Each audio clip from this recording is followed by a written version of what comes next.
हस्तिनापुर गांव में रहने वाली सरोज के 5 बेटे थे। उसका पति जगदीश पेशे से एक कपड़ा व्यापारी था। कुछ वर्षों पहले जगदीश का स्वर्गवास हो गया था।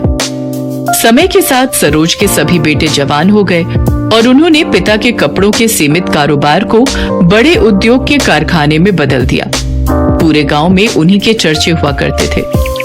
अरे सरोज के 5 बेटों ने मिलकर सरोज का मान ही बढ़ा दिया भाई। पहले तो पिता के छोटे मोटे कारोबार को इतना फैलाया और फिर उसी कमाई से इतना चौरस घर खड़ा कर दिया। 100% सच कहा रमेश भाई। अमीर रईस होने का सरोज के मन में जरा भी अहंकार नहीं है। जरूर ही पिछले जन्म में इसने पुण्य किए होंगे, तभी जाकर इस कलयुग में इसे 5 पांडव पुत्र का सौभाग्य प्राप्त हुआ है।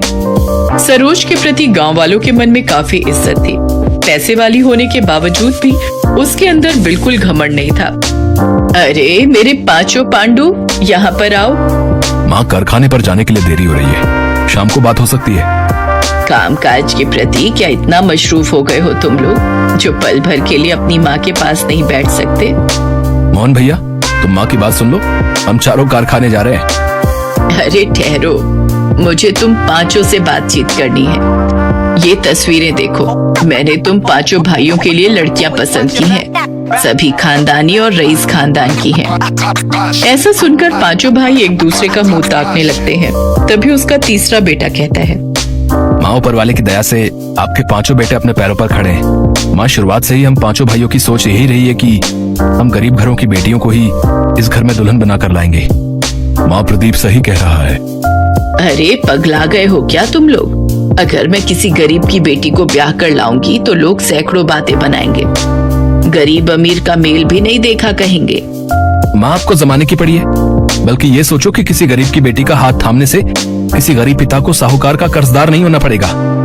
सरोज 5 बेटों की बातें सुनकर भावुक हो जाती है और कहती है, ठीक है, अब बस भी करो। जब देखो तब 5 मिलकर पांडव की तरह पाठ पढ़ाते रहते हो। गरीब की बेटियों का ही बसेरा बनेगा यहाँ। खुश? सरोज अपने बेटों के ब्याह के लिए रिश्ते तलाशने लगती है।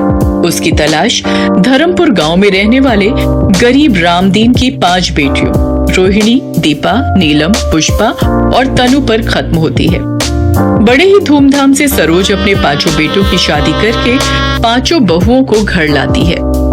मेरी 5 बहुओं, अपने दाहिने पैर को इस अक्षत कलश पर पैर लगाकर गृह प्रवेश करो। हम तो सोच रहे थे कि तुम इतनी अमीर हो तो जरूर बड़े घर की बेटी को बहू बनाओगी, मगर तुम्हारी 5